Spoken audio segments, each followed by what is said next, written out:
الحمد لله رب العالمين والصلاة والسلام على أشرف الأنبياء وسيد المرسلين سيدنا ومولانا محمد وعلى آله وأصحابه أجمعين.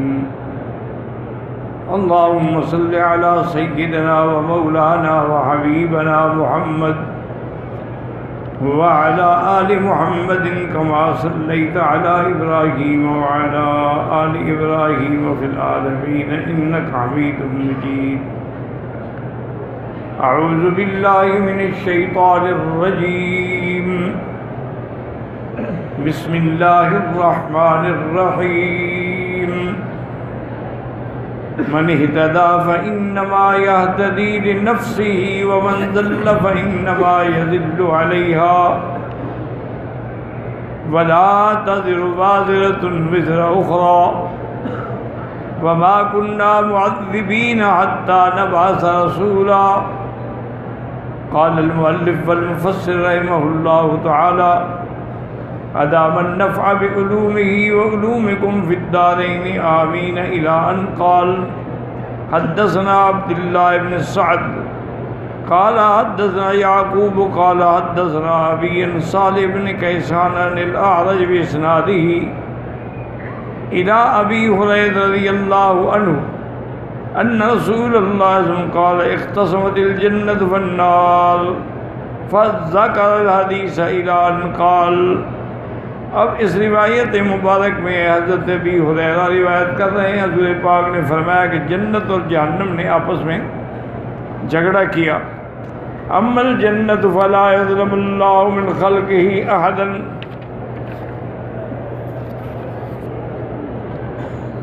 وإنه ينشئ للنار خلقا فيلقون فيها فتقول هل من مزید ثلاثا. اللہ تبارک و تعالی یہ نہیں کہ جنت پہ نعوذ باللہ ظلم کریں اور اس کو خالی رکھیں یا اس میں کسی کو داخل نہ کریں. اور مخلوق جو ہے جہنمیوں کے لیے اللہ ایک نئی مخلوق پیدا کریں گے. ان کو جہنم میں ڈالا جائے گا لیکن جہنم پھر بھی کہے گی حل من مزید حل من مزید حل من مزید. وذکر تمام الحدیث وهذا انما جاء بالجنة انها دار فضل. اسی طرح حدیث میں آتا ہے کہ جنت جو ہے یہ اللہ کے فضل کا مقام ہے. اما النار فانها دار عدل.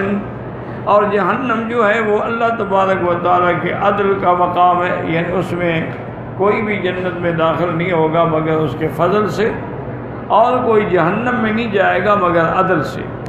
لا يدخل احد الا بعد الاعذار الیہ وقیام الحجۃ علیہ. اور اللہ کسی کو ایسے بھی داخل نہیں کرتے, اس کو پورا موقع دیتے ہیں کہ کوئی عذر ہے کوئی اعتذار ہے کوئی پوری کرے تاکہ اس کی حجت کوئی باقی نہ رہے. وقد تکلم جماعت من حفاظ فی هذه اللفظة وقالوا لعله انقلب على الراوی بدلیل ما اخرجاه فی الصحیحین. اسماء حفاظ کے اندر اختلاف ہے اس لفظ میں. واللفظ للبخاری من حدیث عبد الرزاق بن معبد حمام النبی رضی اللہ عنہ تحاجت الجنت والنار. انہوں نے آپس میں بحث کی. فذکر حدیث ان قال فاما النار فلا تنطلق حتى يضع فيها قدمه وتقول قط قط فهنالك تمتلئ وينزوي بعضها الى بعض ولا يظلم الله من خلقه احدا واما الجنة لا ينشئ خلقا. وہ کہتے ہیں کہ یہ راوی سے روایت میں کلمہ الٹ ہو گیا ہے. وہ جو پہلے انہوں نے کہا تھا نا کہ لا یظلم اللہ من خلقہ احدا, اس کا تعلق جو ہے اس صحیح حدیث مبارک میں یہ ہے کہ اللہ جنت کے لیے ایک اور مخلوق پیدا کریں گے. کیونکہ کسی کو بغیر گناہ کے تو اللہ جہنم میں نہیں ڈالیں گے. ہاں اگر انعام میں کسی کو داخل کر دیں تو ان کی مرضی ہے. تو اس لیے صحیح حدیث جو ہے وہ یہ ہے. اور یہ بھی ہے کہ جب جہنم نعوذ باللہ اللہ معاف کرے, اللہم انا نعوذ بک من الکفر والفقر ونعوذ بک من عذاب السقر, کہ تصور آپ نہیں کر سکتے. یعنی ایک چیز اوپر سے گرائی جائے نا 70 سال تک جا کے اس کی تہ کو پہنچے, اتنی گہری وہ جہنم.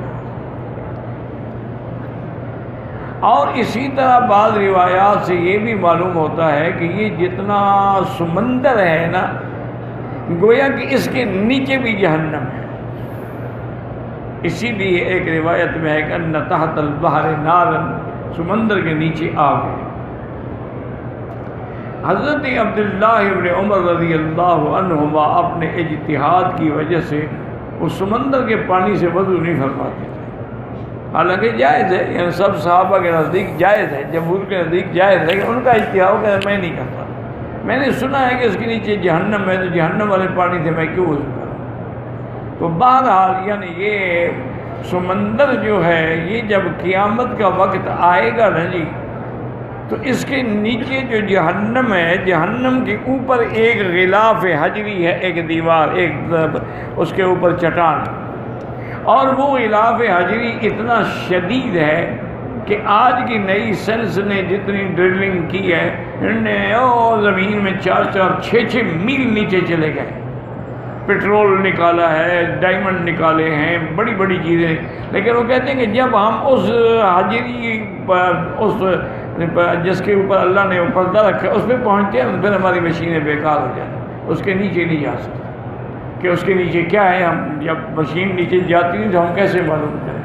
تو اس لیے علماء نے فرمایا کہ جب قیامت ہوگی تو اس پردے کو اللہ ہٹا دیں گے، اذ البحار فجرت، اور سمندر کی آگ جو ہے وہ پھر بھڑک اٹھے گی، اور اوپر سے اللہ تبارک و تعالیٰ سورج، چاند، ستارے جتنے ہیں سب کو بھی جہنم میں ڈال دیں گے، ایک ان کی گرمی، ایک وہ نیچے سے گرمی، تو وہ ایک جہنم دہک جائے گی، اس کا آدمی تصور ہی نہیں کر سکتا۔ اللہ تبارک و تعالیٰ محفوظ فرمائے۔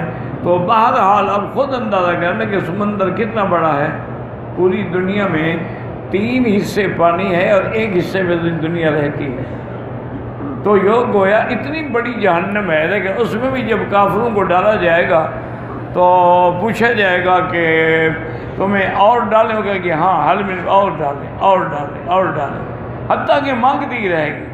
آخر میں حدیث میں آتا ہے کہ وَيَضَعُ قَدَمَهُ تَبَارَكَ وَتَعَالَى، اللہ تبارک و تعالیٰ اپنا قدم مبارک جو ان کی شان کے لائق ہے قدم رکھیں گے، تو اب جہنم کہے گی قطن قطن قطن، بس یا اللہ اب میری برداشت سے باہر ہے، اور جہنم جو ہے وہ بھر جائے گی۔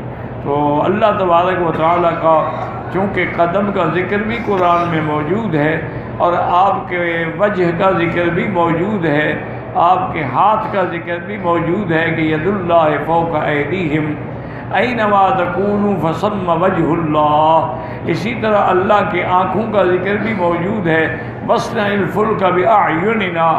تو یہ ساری چیزیں جو ہیں ان میں زیادہ بحث کبھی نہ کریں، کبھی اللہ تعالیٰ کی کن ہو اور حقیقت میں بات نہ کریں، صفات میں غور کریں، اور جیسے جیسے یہ لفظ ہیں کہیں ہمارا ایمان ہے، لیکن جیسے اللہ کی شان۔ اب ہم بات کریں کہ ہاتھ کیسا ہے، کتنا بڑا ہے، پھر یہ کفر ہے۔ بس اللہ کا ہاتھ بھی اللہ کے شان کے مطابق ہے، کما یلیق بشانہ تبارک و تعالی۔ اسی طرح قدم مبارک ہے، یوم یکشف عن ساق، قیامت والے دن جب اللہ پنڈلی سے حجاب ہٹائیں گے تو پنڈلی کا بھی ذکر ہے، لیکن کما یلیق بشانہ تبارک و تعالی۔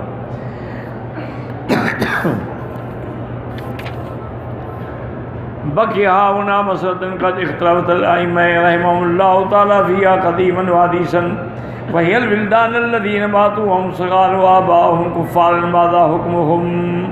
اب مفسر فرماتا ہے کہ اس مسئلے میں ہمیشہ سے اختلاف چلا آ رہا ہے ائمہ میں کہ بھئی جو بچے فوت ہو گئے کافروں کے، دودھ پیتے معصوم بچے، ان کا کیا ہوگا؟ اور اسی طرح المجنون والاصم والشیخ الخرف، اسی طرح اگر ایک آدمی پیدا ہی پاگل ہوا ہے، دیوانہ ہے، اور دیوانہ ہی مر گیا، اچھا ایک آدمی ایسا ہے جو بالکل بہرا ہے، کوئی لفظ سن نہیں سکتا، اور ایک آدمی ایسا ہے شیخ الخرف یعنی بڑھاپے کی انتہا پہ پہنچ گیا ہے، ومن مات فی الفطرۃ ولم تبلغہ دعوتہ، اور جو آدمی اس زمانے میں فوت ہوا کہ جب کوئی پیغمبر نہیں آیا، کیونکہ حضرت عیسیٰ علیہ السلام کے زمانے سے لے کر سرکار دو عالم صلی اللہ علیہ وسلم 600 سال اس میں کوئی نبی نہیں آیا، ما جاءہم من نذیر۔ تو جب پیغمبر نہیں آیا تو اس کو پیغمبر کی دعوت ہی نہیں پہنچی۔ وقد ورد فی شانہم احادیث نذکرھا لک بعون اللہ وتوفیقہ ثم نذکر فصلا ملخصا من کلام الائمۃ فی ذلک واللہ المستعان۔ اب مفسر فرماتا ہے کہ اس مسئلے میں بہت ساری احادیث ہیں، تو میں کچھ احادیث ذکر کرتا ہوں اور پھر آخر میں جا کر پھر میں وہ خلاصہ بیان کروں گا اور جو مسئلہ کے حقہ کے دلائل ہیں وہ ذکر کروں گا۔ فالحدیث الاول عن الاسود بن سری قال الامام احمد حدثنا علی بن عبد اللہ قال حدثنا معاذ بن هشام قال حدثنا ابي عن قتادة عن الاحنف بن قيس عن الاسود بن سری انه قال اربعة يحتجون يوم القيامة رجل لا يسمع شيئا ورجل احمق ورجل حرم ورجل مات في فترة فاما الاصم فيقول۔ اس حدیث میں حضور نے فرمایا کہ 4 شخص ایسے ہیں جو قیامت والے دن اللہ کے آگے درخواست کریں گے اور جھگڑیں گے۔ ایک تو وہ ہے کہ جو بالکل سنتا ہی کچھ نہیں، اور ایک آدمی ہے احمق ہے، پاگل ہے، ورجل حرم، ایک آدمی اتنا بوڑھا ہے کہ اس کے حواس جواب کے گئے ہیں، اور ایک آدمی وہ ہے جو فطرت کے زمانے میں فوت ہوا۔ فَأَمَّا الْأَصَمُّ فَيَقُولُ رَبِّ قَدْ جَاءَ الْإِسْلَامُ وَمَا أَسْمَعُ شَيْئًا۔ وہ بہرا جو ہے وہ کہے گا کہ یا اللہ اگر تیرا دین آیا، دین کی دعوت آئی، میں نے تو کچھ نہیں سنا، میں سنا ہی نہیں تو میں کیا کرتا۔ وَأَمَّا الْأَحْمَقُ فَيَقُولُ رَبِّ قَدْ جَاءَ الْإِسْلَامُ قَدْ جَاءَ الصِّبْيَانُ يَهْتِفُونِ بِالْبَعْضِ۔ کہتا ہے کہ احمق جو ہے مجنون وہ کہے گا کہ یا اللہ جب تیرا دین آیا تو بچے جو ہیں مجھے گندگی مارتے تھے، میں پاگل تھا۔ وَأَمَّا الْحَرَمُ فَيَقُولُ رَبِّ لَقَدْ جَاءَ الْإِسْلَامُ وَأَعْقَلُ شَيْئًا۔ جو بالکل بڑھاپے کی انتہا میں وہ کہے گا یا اللہ میں اس مقام پہ تھا جب اسلام آیا کہ میرا عقل کام ہی نہیں کرتا تھا۔ وَأَمَّا الَّذِي مَاتَ فِي الْفَتْرَةِ فَيَقُولُ رَبِّ مَا آتَانِي لَكَ رَسُولٌ فَيَأْخُذُ وَاثِقًا لِيَأْتِيَنَّهُ، کہ زمانے فطرت میں یا اللہ اب آیا ہوں تو اس وقت تو کوئی رسول ہی نہیں تھا۔ وَأَخَذَ وَاثِقًا لِيَأْتِيَنَّهُ سُلَيْمَانُ دَخَلَ النَّارَ، کہتے ہیں کہ پھر اللہ پاک ان سے ان کے مواثیق یعنی عہد لیں گے تاکہ اللہ کے حکم کی وہ اطاعت کریں۔ فَيُرْسِلُ إِلَيْهِمْ مَن دَخَلَ النَّارَ، پھر ان کو بھیجا جائے گا جہنم کی طرف۔ فَوَالَّذِي نَفْسُ مُحَمَّدٍ بِيَدِهِ لَوْ دَخَلُوا لَكَانَتْ عَلَيْهِمْ بَرْدًا وَسَلَامًا، کہ جاؤ ان کو جہنم میں ڈال دو، لیکن وہ انکار کر رہے ہیں حالانکہ وعدہ کر چکے تھے کہ اطاعت کریں گے۔ حضور نے فرمایا اگر وہ داخل ہو جاتے اللہ ان کے لیے آگ کو ٹھنڈا کر دیتے۔ وَبِالْإِسْنَادِ قَالَ حَسَنُ أَبِي رَافِعٍ النَّبِيُّ وَلَا مِثْلُهُ غَيْرَ أَنَّهُ قَالَ فِي آخِرِ مَنْ دَخَلَ كَانَتْ عَلَيْهِ بَرْدًا وَسَلَامًا وَمَن لَّمْ يَدْخُلْهَا يَصْبِرْ عَلَيْهَا، اور جو جہنم سے بھاگنے کی کوشش کرے گا اس کو کھینچ کے جہنم میں ڈالیں گے۔ وَقَدْ رَوَاهُ إِسْحَاقُ بْنُ رَاهُوَيْ عَنْ مُعَاذ بْنِ الشَّامِ وَرَوَاهُ الْبَيْهَقِيُّ فِي كِتَابِ الْاعْتِقَادِ مِنْ حديث أحمد بن إسحاق عن علي بن عبد الله المديني به وقال هذا إسناد صحيح۔ وقد رواه عمار بن علي بن زيد بن ابي رافع النبي هريره قال اربعة كلهم الا على الله بحجة، وہ اپنی دلیل چارے جو ہیں پیش کریں گے۔ رواه ابن جرير من حديث امام حماد بن ابي رضا كناه مرفوعا ثم قال ابو فقروا ان شئتم وما كنا معذبين حتى نبعث رسولا۔ اللہ عذاب نہیں دیتے جب تک کہ اپنا پیغمبر نہ بھیجے، ان کو تو کوئی پیغمبر آیا ہی نہیں۔ وقد رواه امام عبد الله بن طاووس النبي هريرة موقوفا۔ الحديث الثاني عن انس بن مالك قال ابو داود الطيالسي قال حدث الربيع عن يزيد بن حبان قال قلنا لانس يا ابا حمزة ما تقول في اطفال المشركين، ہم نے حضرت انس سے کہا کہ آپ بتائیں کہ یہ بچے فوت ہو گئے کافروں کے، ان کے بعد قال لم يكن لهم سيئات يعذبوا بها، ان کے گناہ تو ہیں نہیں کہ ان کو عذاب دے، فيكونوا من اهل النار ولم يكن لهم حسنات يجازوا بها، اور ان کی نیکیاں بھی نہیں ہیں کہ ان کو جنت میں، اس لیے بعد نے فرمایا کہ وہ درمیان اعراف میں رکھے جائیں گے۔ ان الحديث السادس قال حافظ ابو يعلى حدثنا ابو خيثمة قال حدثنا جرير بن ليث ان عبد الوارث قال قال رسول الله يؤتى بأربعة يوم القيامة بالمولود والماتوه من هذه الفترة والشيخ الفاني، ایک تو وہ جو بچہ پیدا ہو کے مر گیا، اور ایک وہ جو پاگل، اور ایک وہ جو زمانہ فطرت میں رہا ہے، وہ شیخ الفانی، اور ایک ایسا بوڑھا آدمی جب بڑھاپے کی وہ مقام آ جائے کہ کچھ سمجھ رہا ہے۔ کلہم یتکلم بحجتہ یقول رب تبارک وتعالی لعنکم من النار، گردن نکلے گی جہنم سے، انی کنت وصلا عبادی رسل من انفسہم وانی رسول نفسی الیکم ادخلوا ہذہ، جاؤ اس میں داخل ہو جاؤ۔ قال يقول من كتب عليه الشقاء يا رب إني ندخل منها كنا نفر کہ ہم داخل بہت بڑی جماعت. قال من كتب عليه السعادة يمضي فتنهم فيها مسرعا، جس کے لیے سعادت لکھی تھی وہ فوراً چلا جائے گا، جا کے داخل ہو جائے گا. قال فيقول الله أنتم لرسلي أشد تكذيبا ومعصية فيدخل هؤلاء الجنة وهؤلاء النار. یعنی ان کے لیے اس وقت ایک امتحان ہو جائے گا. اللہ حکم دیں گے بھی جاؤ جہنم. جو چلا گیا وہ تو بچ گیا، اور جس نے انکار کیا اللہ نے کہا تم میرا انکار کر رہے ہو تو میرے رسولوں کا بھی تو انکار کرتے ہیں، لہذا اس کو جہنم میں ڈالا جائے گا. الحدیث الرابع عن البراء بن عازب رضی اللہ عنہ قال حافظ ابو یعلی الموصلی فی مسندہ ایضا حدثنا قاسم بن ابی شیبة قال عبد الله يعني بن داود عن عمر بن ذر يزيد بن امیہ عن البراء رضی اللہ عنہ قال سئل رسول عن اطفال المسلمین، مسلمانوں کے جو بچے ہیں، قال هم آبائهم، وہ اپنے والدین کے ساتھ ہوں گے. وسئل عن اولاد المشرکین، اور مشرکوں کے جو بچے ہیں هم مع آبائهم، وہ بھی اپنے ماں باپ کے ساتھ ہوں گے. فقیل یا رسول ما یعملون، قال اللہ عالم بہم، اس کے ساتھ کیوں ان کا اور اللہ جانتے ہیں. بہرحال بظاہر یہی ہے کہ مسلمانوں کے بچے اپنے ماں باپ کے ساتھ، مشرکین کے بچے اپنے ماں باپ کے ساتھ. ورواہ عمر بن ذر یزید بن امیہ رضی اللہ عنہ ذکرہ اللہ. الحدیث الخامس صوبان قال حافظ ابو بکر احمد بن عمرو بن عبد الخالق البزار فی مسند حدثنا ابراہیم سعید الجوہری قال حدثنا ریحان بن سعید قال حدثنا عباد بن منصور عن ایوب نبی کلام یسمع عن صوبان بن عظم شان بصر قال اذا کان یوم القیامت، جب قیامت کا دن ہو گیا، جاء من اوزار ظہور، ان کے گناہ ان کے پشتوں ان پہ سوار ہوں گے. فیصل رب یقول ربنا لما ترسلنا رسولا فلم یاتنا لک امر، آپ کا کوئی پیغمبر ہمارے پاس نہیں آیا اور نہ آپ کا کوئی حکم میں پہنچا ہے. فلو ارسلنا رسولا كنا اتبع عبادک، اگر آپ کا پیغمبر آتا تو ہم بالکل ایمان لاتے اور اس کی اطاعت کرتے. فیقول لهم رب ارأیتم ان امرتکم بأن تطیعونی، اللہ فرمائے گا اچھا اب اگر میں تمہیں حکم دوں تو اطاعت کرو گے؟ وہ کہیں گے کریں گے. یامر من یعبد الی جہنم ادخلوها، حکم دیں گے کہ چلو جاؤ جہنم میں داخل ہو جاؤ.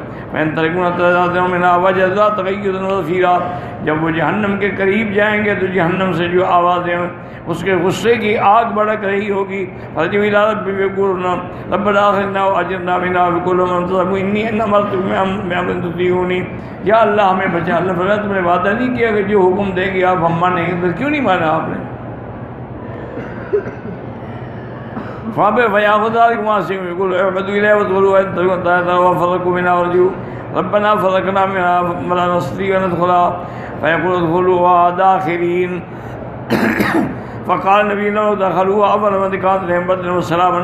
ثم قال البزار هذا الحديث غير معروف إلا من هذا الوجه لم يروي عنه إلا عباد ولا عن عباد الله ريحان سعيد قلت وذكر ابن عبان في ثقاته. وقال يا ابن معين والنسائي لا باس به ومن ابو داود وقال ابو حاتم شيخ لا باس به حديث لا يحتج به. الحديث السادس عن النبي سيدنا سعد مالك السلام الخدري قال امام محمد بن يحيى الزهري حدثنا سعيد بن سعيد بن النبي قال قال الحالق في الفترة الوفاة والمولود يقول الحالق في الفترة لم يأتني كتاب ويقول الموت رب لم تجعل لي عقلا، میرا عقل ہی نہیں تھا. عقل بھی خیرا ولا شرا. ويقول رب الوالد کا العقل، بچہ کہے گا یا اللہ مجھے تو عقل ہی نہیں تھا، پہلے میں مر گیا. فترفع لهم النار فيقال لهم ردوها قال ردوا من كان في علم الله سعيدا لو أدرك الأمل يمسكنا ومن كان في علم الله شقيا لو أدرك الأمل. فيقول إياي عصيتم فكيف لو أن رسلي أتتكم. كذا رواه البزار محمد بن عمر بن حياد الكوفي عبد الله بن موسى مرزوق به. ثم قال لا يرون سيدنا من طريقته ينتين منه وقال في آخر له إياي عصيتم فكيف برسلي بالغيب والله أعلم. ایک بات یاد رکھیں کہ چونکہ یہ بڑی طویل بحث ہے، ہو سکتا ہے کہ کچھ لوگ جو ہیں ہمارے وہ پوری حدیثیں سننے سے پہلے ہی چلے جائیں. تو مسئلہ یہ ہے، یاد رکھ لیں کہ کافروں کے بچے جو ہیں ان کو بھی عذاب نہیں ہوگا، چونکہ ان کا قصور کوئی نہیں۔ اور کل مولود یولد علی الفطرت، اللہ سب کو دین فطرت پہ پیدا کرتے ہیں۔ مسلمانوں کے تو بچے ویسے بھی اپنے والدین کی شفاعت کریں گے، اور جہاں تک ایک آدمی اگر مجنون ہے، دیوانہ، اس پر بھی شریعت کا کوئی حکم نہیں ہوتا، کیونکہ حضور پاک نے فرمایا ہے کہ جب تک نیند والا نیند سے نہ اٹھے اور جب تک پاگل کو عقل نہ آئے تو مرفوع القلم ہوتا ہے، اس کے اوپر کچھ نہیں لکھا جاتا ہے۔ اس لیے اللہ تبارک و تعالیٰ ان کو بھی سزا نہیں دیں گے۔ ہاں جو شرک کر کے مر گیا ہے اس کو سزا ملے گی، واللہ اعلم۔